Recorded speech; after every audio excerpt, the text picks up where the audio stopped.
decriminalisation that Connor describes in that speech also happen on our side. The difference is just that we also get additional benefits. We get sex workers to be able to work in areas that are, where they have to have less interactions with police, they're able to form long-term relationships with clients, they're able to have more stable relationships with their clients and get more stable income. All of that is really important. 3 things in this speech. Firstly, a few notes and setup. Secondly, explaining why the Nordic model endangers sex workers. And thirdly, explaining why it just makes sex work harder, and that is bad. Firstly, the first thing I want to note from setup is the way that the Nordic model works is not that you are the victim of a crime when you have sold sex work, like you have sold sex. That's not how it works. You don't get green cards and shit. It's just that it's decriminalised and you are not criminalised. Extraordinarily important clarification to make. A few extra notes of setup. The second thing to say is that not every sex worker has been trafficked. There are an enormous amount of sex workers who just practice that for work. And the thing those sex workers care the most about is recognition of their career. They want that career to be recognised as something that's valid. They want to be able to have that industry regulated properly. They want to be able to work in a way that is considered normal. That is what most sex workers want, and that is what we'll look at. The third thing to say is that decriminalisation, I think it's important to clarify, is different to the status quo in most places. Like, decriminalisation actually is something that is quite radical. It just means you can do things like go to the police if you're assaulted as a sex worker, which you literally can't do in a lot of countries. It means you get access to stronger labour laws. That's really important. It also just means you can strengthen your union. A lot of the ways that sex work takes place, as we understand it, is not decriminalisation. It's sort of like lax criminalisation. Decriminalisation actually is something that's really important. The fourth thing to say, though, is that we would know that trafficking already is illegal, and there are other ways that you can crack down on this independently of using the Nordic model. So, we would say that decriminalisation actually makes trafficking less competitive, because when the overall landscape of sex work is one that's safe, when you have access to things like you can work in a nice brothel, there is more regulation, there are stronger labour laws around that industry. It is comparatively easier to crack down on trafficking. 2 arguments then. First of all, this endangers sex workers. The first thing to explain here is just that sex workers tend to be marginalised, and this is analysis that the Affirmative team agrees on. Often they are queer, often they are people of colour, particularly in countries like the US that are not Nordic countries where an enormous amount of debate takes place. These are the people who are the most afraid of law in law enforcement. Structurally, they have suffered the most amount of violence at the hands of law enforcement. They have the most valid reasons to fear them. So, think, for example, of black sex workers in America. They obviously have extraordinarily reasonable and valid historical reasons to be really afraid of law enforcement. And the second thing to explain here is just that the Nordic model increases police brutality against those people, purely for the reason that it brings more police into the spheres where they work. And that's for a few reasons. The first is that obviously decriminalisation requires almost no policing, right? There is no part of the activity that is illegal beyond regulation stuff, things that are otherwise crimes. There is not an incentive to send police into those places, but the Nordic model does require some level of policing. Police have to interact with sex workers, and given the characterization I explained earlier, it is very likely that those kinds of interactions go badly. Particularly in instances where it's like a black sex worker in the US, when that sex worker tries to de-escalate conflict between the person buying sex from them and the police, when they are, in instances where they have to engage with police, that is literally just really dangerous, and that's really bad. But the second thing to say is that the Nordic model gives a justification for over-policing in areas where sex workers work. So it's hard to justify over-policing when you don't have a reason for it. But under the Nordic model, now governments can say, or police departments can say, oh, well, we need to send more police into that area, we need to crack down really heavily against this area because there's a lot of sex work there. And often that goes sour, and often that impacts sex workers the most. The third thing to explain is that we think this incentivizes sex workers the Nordic model incentivizes sex workers to adopt unsafe work practices, and that is really bad, and that meaningfully endangers them in the workplace. And the reason for this is just that now they have to compete on the anonymity of their clients, right? Like, to be a successful sex worker, not only do you have to be able to deliver sex, but you also have to be able to deliver that in a way that's anonymous. And we would say that creates a competitive incentive to do things that are really, really risky, and that's bad. That looks like things like not saving the numbers of your clients so that you can, make them anonymous, not keeping records of the clients that you've had, inviting your clients into your home and agreeing not to have cameras or any kind of regulation there. All of those things are things that sex workers would do in order to maintain a competitive advantage in that industry, and that is really bad. That puts them in a lot of instances that are really unsafe. It makes it harder for them to, speak out when they've been assaulted. That is really bad.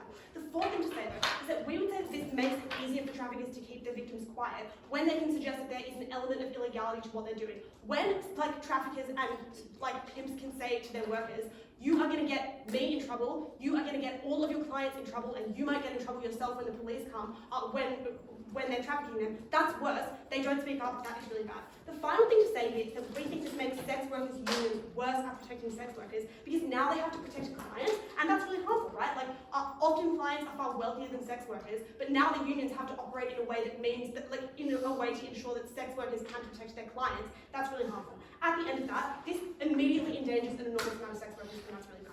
Second argument then, we think this makes sex work harder. Two premises to explain here. The first is just that there are some cases where sex work is bad, but there are a lot of cases where sex work is good, it's a really empowering career path, and it's a really valid way to make money.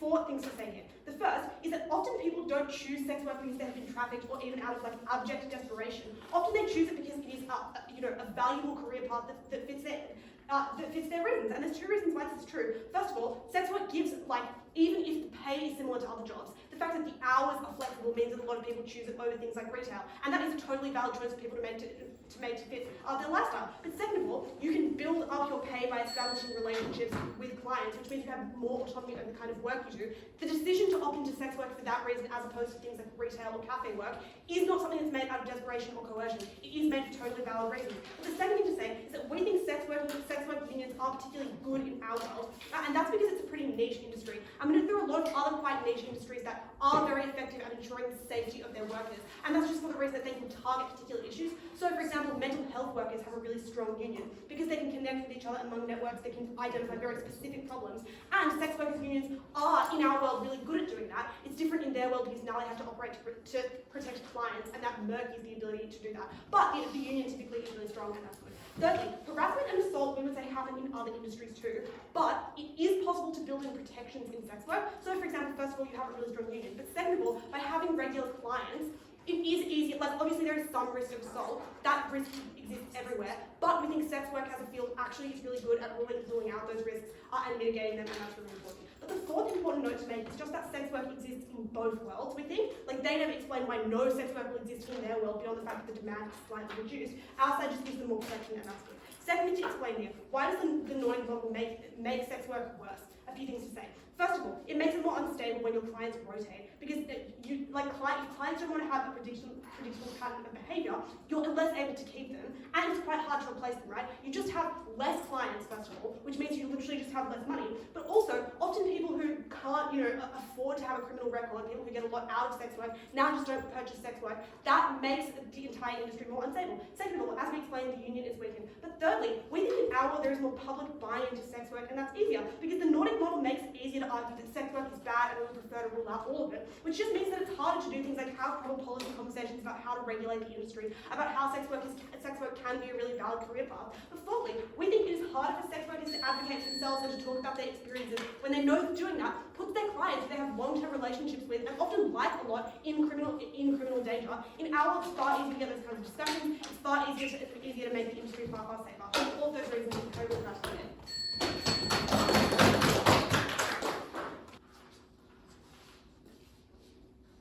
The only way that you could feasibly eliminate the worst forms of sex work and eliminate things like trafficking were to make these forms of work legal, were to make them things that you could do visibly in highly organized, visible organizations where you could have security, where you could have records, where you could have police presence and be safe, because you knew that this wasn't a trafficking organization, it was a legitimate business. That was the only way you gave meaningful choice to sex workers, and the only way that you could actually drive human traffickers out of business by just making their operations straight up undesirable, visible, and uncompetitive in the marketplace. Firstly on burdens, then on trafficking, finally on demand and sex work increases, and why that's not a bad thing. First thing to say on burdens is that this is a prefer X to Y debate, which means that this isn't a debate about what type of model we should advocate for. It is not a debate about what type of model the sex workers unions should advocate for. It is just, in the instance where you're choosing between the Nordic model and full decriminalization, we would choose full decriminalization and they would choose the Nordic model. That is how that type of topic works, which means that the arguments Joel gives and the framing of most of their case so far, which is to say the Nordic model is better than criminalization, doesn't work in this debate, because the choice isn't between criminalization and the Nordic model, it's between the Nordic model and decriminalization. So they need to be far more responsive at third and actually reckon with why their model is better than what we prop, which is full decriminalization. That is how the topic works. Obviously, in a case where only one of these things is possible, the motion doesn't operate. That's not what the debate is. The debate presumes both are possible. Very, very simple. Check the World's Manual if you are uncertain on that. The Second thing to talk about then is trafficking. And I would just suggest to you that the types of tactics that this team describes to get rid of trafficking are the types of tactics that are being tried and have been tried for the last 100 or so years, right? Trying to do things like use the police to crack down on these organizations. It is the exact same mechanisms that we use on things like the war on drugs that have failed completely. The reasons that those have failed completely is because trafficking organizations are unfortunately powerful, are unfortunately able to hide away, and on their side of the house are able to disguise themselves and still attract clients by looking the same as all of the other sex work that occurs. Because both traffickers and legitimate sex workers have to hide themselves away, cannot practice in open, cannot keep records, cannot be part of things like established businesses that would attract attention, because doing so puts the clients at risk on their side. No client would go to a visible sex worker. No client would go to a sex worker who keeps records on their side, because that puts that client at risk, which means that on their side, a legitimate operation and a trafficking operation are incredibly hard for clients to distinguish between. And I think that this team has been extraordinarily unfair on most clients of sex workers. People don't like the idea of committing crimes or committing assault or hurting people. If they did, they would just be going out and doing assault and crime. They wouldn't be soliciting a sex worker. The reason you would choose to partake in a sex worker instead of just going out and doing crimes is because you don't want to hurt people. You want to partake in a consensual transaction. And there are different reasons why maybe you're locked out of doing so in the ordinary way, like going on dates and trying to have sex in that way. Maybe you have particular preferences, maybe you're disabled, maybe you're neurodivergent and find it hard to strike up relationships. There are a number of structural reasons then why clients are often not able to access kind of sex through the ordinary means and instead are forced to go to sex workers. But on their side, although those clients often in the vast majority or at least enough cases have the right set of incentives and don't want to fund a trafficking ring, they find it exceptionally difficult to impossible to distinguish between the two. The difference on our side is that you can distinguish, and that is why we're able to actually put traffickers out of business, not through cracking down on them with the police, which has been tried and does not work, but instead by just making their operations unprofitable. And the way that you're able to do that is, on our side of the house, you can have things like visible brothels that are signed and everyone knows exist. You can have reviews of those brothels. Those brothels can keep records. Individual sex workers, similarly, can also have a meaningful online presence, can be publicly visible. There can be reviews attached to them. And clients have a different set of expectations on our side as well. When somebody says to you, oh, I actually don't keep any records and I only transact in cash, on our side of the house, the client thinks that's very strange and seems like a red flag. On their side of the house, the client thinks, thank God, nobody will find out that I participated in this criminal act. Thumbs up for me. That's obviously so much worse. But on our side, clients can demand things like legitimate operations, can only choose to go to brothels that are visible and that clearly everyone knows exist because there's a big sign on them, can demand things like records be kept of their presence, can ask to pay by card instead of by cash, and can have conversations with the sex workers and expect to be able to have those interactions beyond just the sex itself. Can do things like, stay in bed and have a chat, and that is important as well. On their side, when a pimp says, no, you have the sex, get in, get out of here, the client says, yeah, that makes sense to me. I don't want to be here for any longer than I have to be because I'm participating in a criminal act and I am scared. On our side, when a pimp says, oh, you have to get in, get out, you can't talk to the sex worker, that is an obvious red flag, something the clients would not want to partake in, which means that on our side, we're actually able to do far, far more to eliminate trafficking by just making it commercially non-viable. The second thing to talk about then is reducing demand, presuming that they're able to achieve it on their side, a good thing? And we would suggest that it is unlikely that demand is reduced. Instead, it's more likely that it is just diverted in kind of unproductive ways. So for instance, we explained to you that clients now all will demand that no records be kept. Clients will now all demand that there's no evidence that they were ever there. For instance, if a sex worker said something like, hey, to protect myself from assault, I want you to sign in and out to indicate when you were here, a client is going to say, fuck no, I will not do that, because what if the police find that record? But on our side, you can make those demands, and clients can feel safe in acceding to them. The second thing to say here is that on their side, you have a direct incentive to avoid things like seeing the same sex worker for a prolonged period of time. That makes sex workers far less safe, because often those long-term clients are the safest ones, the ones that they feel the most comfortable with, the ones that they have the most enjoyable experiences with as well. That deprives them of that, because if you're a client, you want to move around constantly because you're scared of getting caught. The third thing is that it pressures sex workers out of having something like an online presence or out of self-advocacy, because the more publicly known you are, the more that the police police are likely to go around near your place of business trying to pick up Johns and criminalize them, which means that as a sex worker, you have an incentive to keep your online presence and your public presence as minimal as possible, because Johns won't want to go to well-known sex workers, because that increases the risk that they're caught going to a sex worker, because the police probably also know about those places, and those people, and where they act and where they work. Which means that on their side, sex workers cannot easily push back on those things, and because they're demands that every client is making, it's really hard to tell who's a bad client and who's a good client. Whereas on our side, if a client says something like, I'll only pay you in cash, I don't want there to be any records, I refuse to sign in or out, sex worker can say, red flag, I'm not having you. Other clients would probably be happy to do those things on our side. So you can actually sort, which makes it far, far safer. Remember at the end of this, on their side, oh, and the last thing to say is, you do believe that they reduce demand. Usually when you reduce demand for a product, you also reduce the amount that people are willing to pay for it, which is probably fairly bad for sex workers who are often quite disempowered and need that money. Now it's likely the clients are going to say, hey, I'm taking all of the risk here. I think that I shouldn't be paying you very much at all, which seems like a particularly bad thing to do. The last thing then to say here is just that at the end of this, they have less ability to advocate, less ability to report as well, because you're worried about the impact on your clients, less ability to sort good clients from bad clients, and less ability to partake in activism, all of which is incredibly bad for sex workers. Last thing then, people who opt into sex work on our side. We explained to you that we're able to give those sex workers a series of benefits. The first thing to say here is just that sex work often can be positive when it is done in a regulated, legalized way.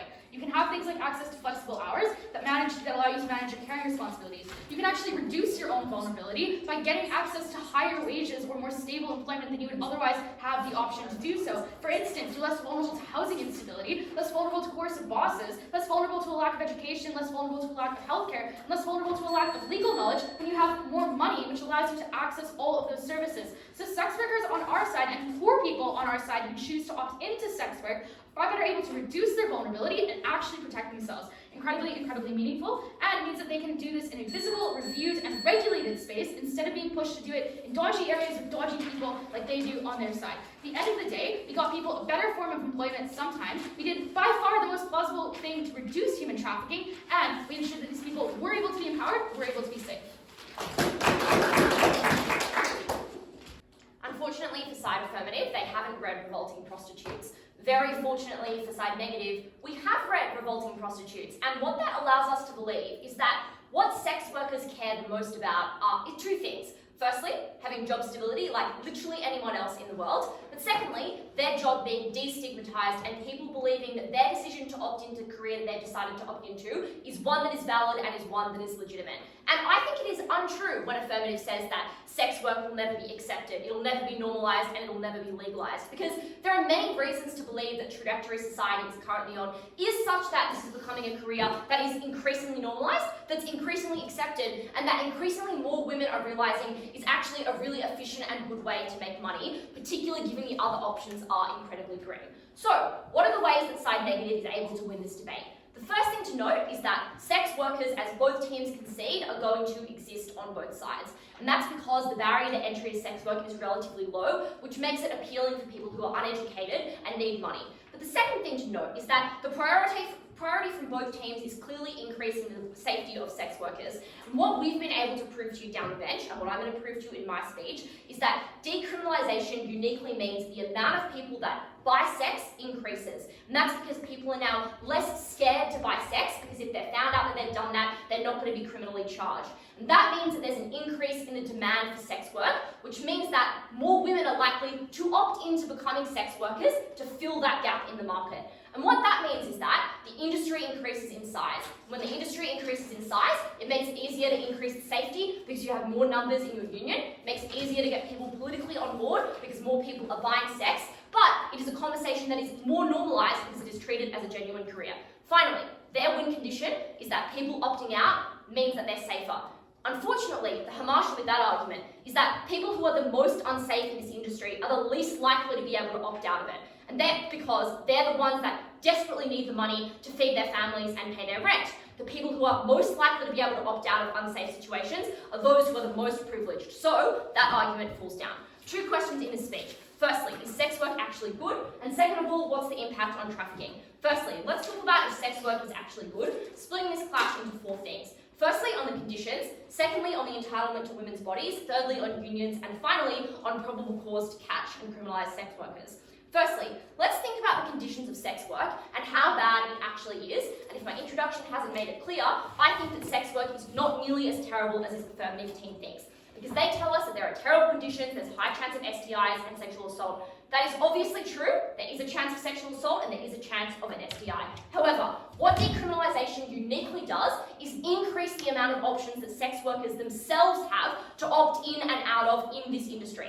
That means that they're now able to choose to opt out of the most risky work. For example, working on the street late at night by yourself. They can instead opt into working in a regulated and busy brothel that is run by people who are not the perpetrators of human trafficking. And that's because people are more likely to buy sex when they're less scared of getting in trouble for it. But it also means, as we tell you at Cat and at Jordyn, that you're likely to be able to keep your long-term clients because they are no longer scared of being found out, and those are the ones that are least likely to harm you. Second of all, sex work is actually something that is often far better than many other career choices. And that's because, one, just generally we'd argue that autonomy is good and women should be able to sell their bodies at the point when people objectify them anyway. But secondly, the alternatives we think most of these women would have are things like manual labour, things like working in really intensive service and retail jobs, and that's because they're more likely to be uneducated and lower skilled. The things to note about those other options are, one, they're incredibly physically straining on your body. You're often on your feet the entire day. You often have to work really long shifts to get really low amounts of money.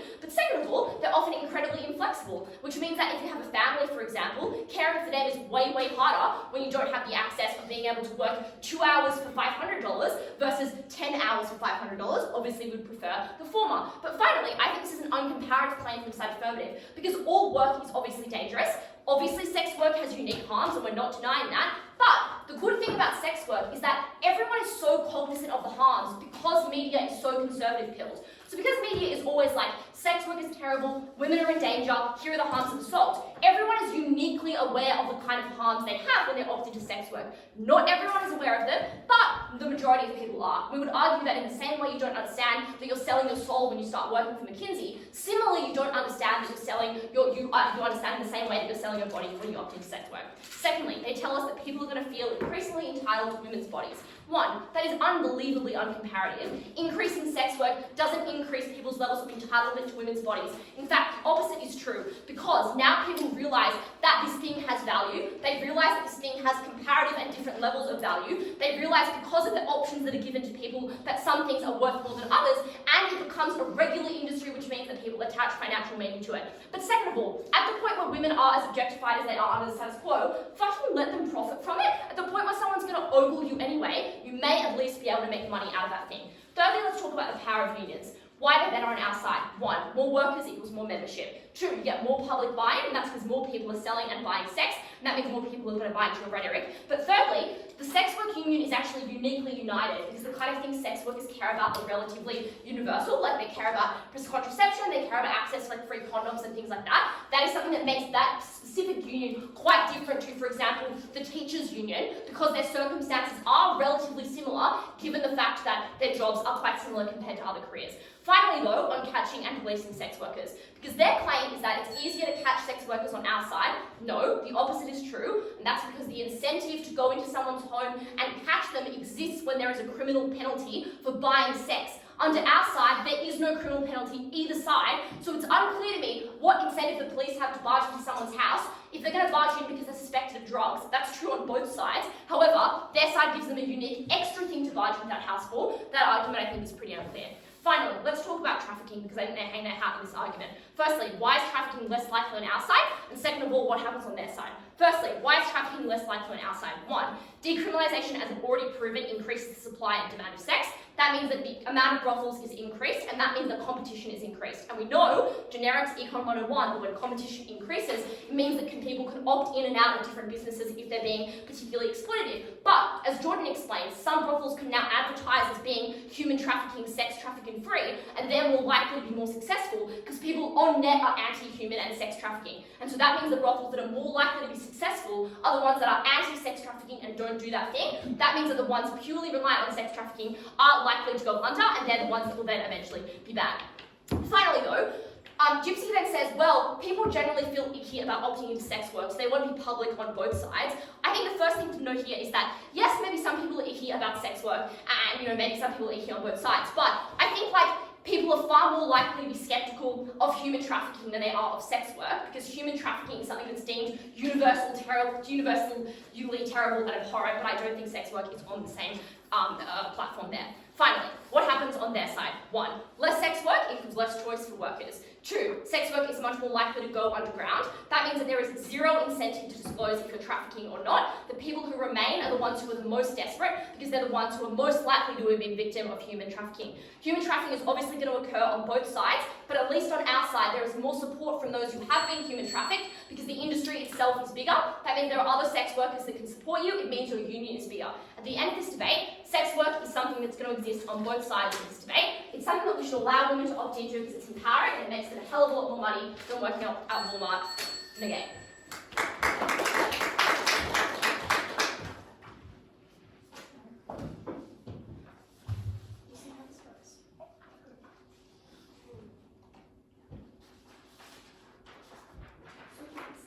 I take the Nick, and then I now invite Nick reply.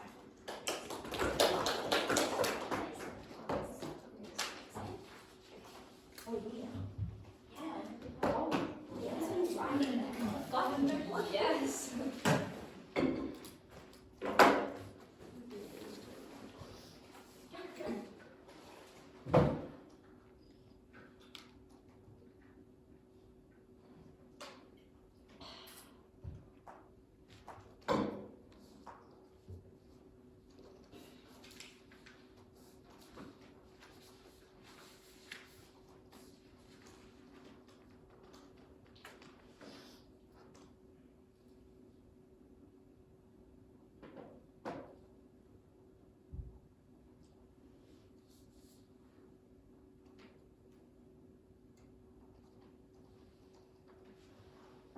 We win this debate at first negative when Kat gives you an accurate and realistic account of what the realities of being a sex worker are. The affirmative team would like you to believe in this debate fallacies about what it is like to be a sex worker. They never engage with our strongest material, and they continuously prop a side that is sex negative, which is extremely harmful for them and loses them this debate. 2 things in this speech. First way we win is we provide better results for sex workers, especially in terms of safety. And I'd like you to note that this is obviously the most important clash in the debate. What do we tell you? 4 things here. Firstly, we say that you get far less policing, particularly in poorer areas, because there is now no crime being involved in the aspect of sex working. This means less police walking around. This means less police trailing around your property and making you feel unsafe and scared. That is obviously a benefit. The second thing we tell you is you now don't need to compete for anonymity. It means you don't need to tell your clients that you have a house that doesn't have cameras or have a safe, dark space that you can go where they're not going to get in trouble, which means you're far less likely to put yourselves in more harmful situations because you don't have to have a veil of anonymity to it, because you know that your client isn't going to be criminalised. The third thing we tell you is it means you get far better clients, and clients that are less coercive because they don't fear things like prosecution. It means that they're likely to do things like give you their number and give you your number and not like threaten you. Joel tells you that on their side you get buyers to like pay for your abortions because it's like decriminalised for you. First to note is obviously we stand for decriminalisation of sex work, but I think this is quite silly, because it is far less likely that occurs on side affirmative when your buyers literally are not giving you their name or their number afterwards. So there's no way for you to contact them after the sex has occurred. It means you can't do things like ask if you have an STI. It means you can't do things like get their name so you can, like, I don't know, go to a hospital or things like that. It just means you have far less contact afterwards. That is ridiculous to claim you get them on side affirmative. The fourth thing we tell you though is now unions prioritize you over your buyer. And on affirmative side, buyers become the victim. Gypsy tells you that you flip this power dynamic and it gets, like, I don't know, worse for you. But I think this is super untrue, right? Because at the point at which you're getting decriminalised for sex work but criminalised for buying it, obviously your buyer becomes the victim and the one who's like most at risk of being persecuted. That is obviously very unempowering for you. They tell you things like you can report them, but that's just like so difficult when you have no fucking information. If you don't know their name, you cannot report them. Also, it means you don't have returning clients, so it's super difficult to things like this. Obviously, at the end of this, we are quite literally the only side that has safety mechanisms for sex workers. The affirmative team is living in a fantasy land where they think that for some reason this is going to decrease the amount of sex work. That is just silly. But the next thing we tell you is that we increase demand for sex work. And what's incredibly important to note here is that sex work is just like a legitimate industry that we like ought support. Obviously, at the point at which women are already going to be exploited in society. They're entirely entitled to do things like sell their body if they want to. You should support that in this debate. Affirmative runs a ridiculous principle. I don't even know what that principle means. You should weigh that out of it. But obviously, we're on the principle that this should just be a viable industry in its existence. But the first thing we tell you here is that it's obviously an empowering and like totally okay way to make money. The second thing we tell you is it means that people enter into the workforce, which creates more competition. This means things like pay is increased. It means you're able to get better protections because now it's a legitimate industry. But the third thing we say is that we completely change the narrative around sex work. The Nordic method maintains sex work as still a criminal entity, which means that all of the harms that exist on Affirmative just get far, far worse. But it also means that people in society continuously delegitimize you as a sex worker. This means that although they want to tell you that like people feel less empowered on our side, that is so untrue. Because at the point at which it becomes a viable working industry, you obviously feel more empowered as a sex worker to tell people what you do. Obviously we get empowerment on our side. That's incredibly important for the people who just want to enter into sex work anyway. They seem to believe people are going to leave the industry. That is so untrue, but they never tell you why the most vulnerable people who rely on this as a form of work would leave that industry. They are obviously the ones who are most likely to stay here. We should obviously protect them. We should vote side negative.